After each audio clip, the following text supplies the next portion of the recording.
Hello and welcome to today's podcast. I'm Susan Guthrie, your host, and today we're joined again by Attorney Eric Broder. You all remember Eric. He is one of my friends and colleagues from Connecticut, and he has been with us twice before. Eric was his first time guest spot was the hugely popular episode. I think everybody in the world has clicked on thinking about divorce, your top 5 FAQs answered. And then Eric also joined us for the special compilation double episode of most memorable cases. And he had a definitely memorable case. So go back and listen to both of those. But again, Eric is joining us from Connecticut. Little background, he is a family law attorney. He is the co-founder of Connecticut's premier matrimonial boutique firm. They're located in Westport and Greenwich now, right? Yes. Eric? Correct. Yep. And it's called Broder, Orland, Murray, and DeMattie. I know Broder, I know Orland, I know Murray, and I know DeMattie. They're all fantastic, as are the rest of the attorneys there. In fact, this is my favorite firm to refer cases to, as I always say. But Eric, let me just say thank you so much for joining me again today. Thank you for having me. It's always fun. I look forward to this. So thank you, Susan. Yeah, well, it's funny. I said to someone the other day, being a divorce attorney isn't necessarily a fun job, right? Fun isn't the word that we get to say, but being on a podcast, having a podcast, one of the reasons I like to do it is it's fun and it's really helpful. Yep, definitely. And we go way back. I remember being adversaries. That's how long we were. An adversary to have, a good one to have. You're an honest person. It made life pretty easy. But then you started settling cases and podcasting, so we lost you. Exactly. And it's funny because don't you remember those days when you'd go to court and you'd be in the hallway with your client who's, all geared up for litigation, and you'd be there with yours. And then the two of us would be like, hey, Eric, how are the kids? How's the wife? What's going on? And clients are like, wait a minute. We should hate each other. No. No, guess what, folks? Most of us like each other. That's right. That's right.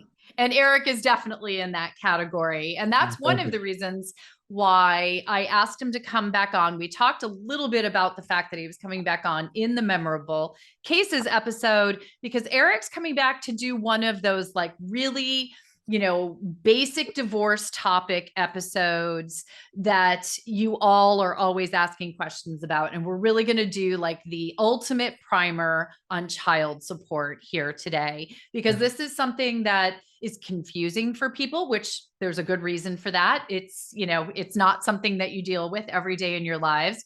And so I asked Eric to come on and basically talk to you all like he might talk to a prospective client or to one of his clients. So just a little insider, golden nugget here for you all. You're basically getting a very expensive divorce attorney. Oh, no.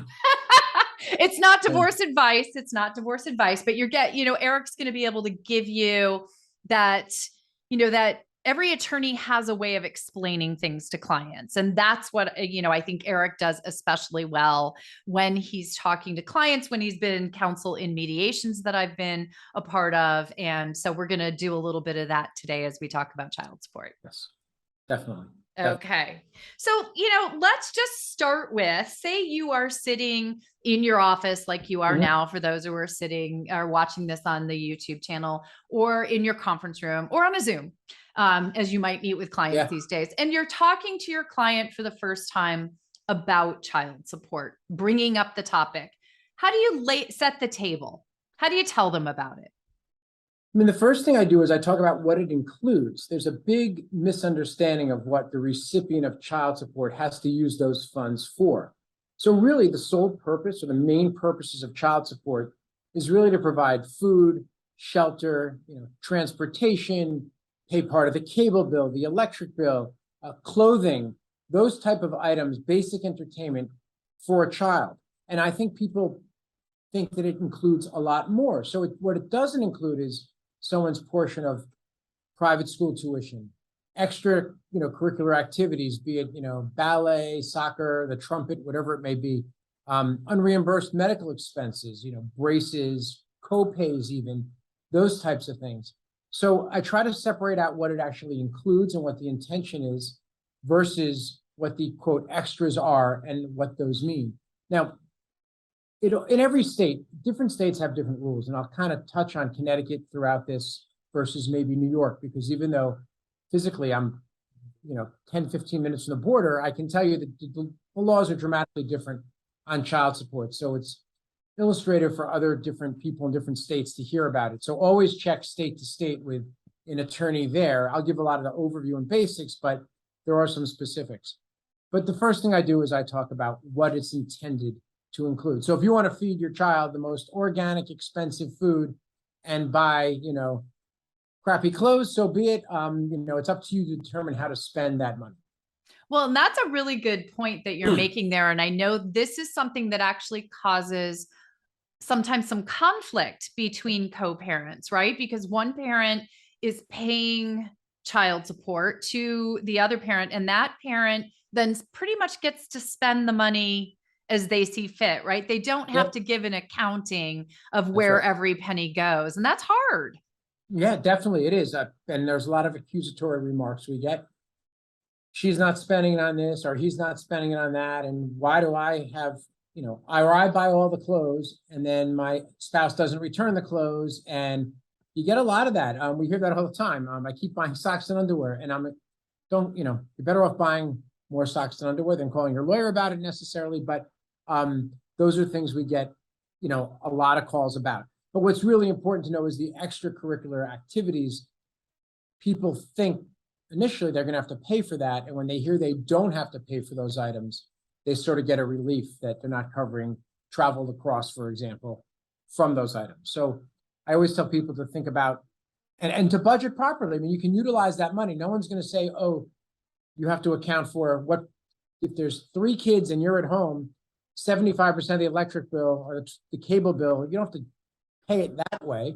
Yes. Right, it's all commingled, it's all in the pot. We just think that this is enough money for your children. And I can tell you in the state of Connecticut, and like many states, we have state-driven guidelines. So whether you live in the nicest, and I'll talk about the amount right now a little bit, the nicest part of the state, the guidelines apply the same way there as they do in the most poor rural type areas in Connecticut. And in a lot of other states as well. There is no deviation criteria because you live in a town like Darien or Greenwich or Westport down here versus living in some other towns. But what's interesting is the way the amount is determined is a few things. We have a chart in Connecticut, and you plug the numbers in and it spits out how much child support would be based on your income, your spouse's income, and the number of children you have. And that sounds great, pretty easy. Oh, we have 3 kids, and we look at the line and go to the bottom, and that's it. We get a number, right? That covers in Connecticut, the guidelines count up to $200,000 a year in combined net income. Now, for a lot of people, that certainly more than covers it, and the number is what the number is. But for other families, it doesn't. And then there's some extrapolation formula that the courts have the right to put into place, so it gets a little more negotiated once those numbers get higher. Other states like New York do straight percentages. I believe, if I'm correct, it's 17% of net income if you have 1 child, 25% if you have 2 children, and then it works its way up. But if you have multiple children, it doesn't decrease percentage-wise. So in Connecticut, if someone's getting $3,000 a month child support with 3 children, when a child ages out, which I'll touch on in a minute, it doesn't reduce to $2,000 and then reduce to $1,000. So it does reduce, but it doesn't reduce as substantially because you still have to cover that house. You still have to pay for the electric bill doesn't change much whether there's 2 or 3 kids in the house, right? The food might go down a little bit, but a lot of the other expenses stay. The mortgage or the rent stays the same. The landlord doesn't say, oh, you have 1 less kid living there, will knock your rent down a little. So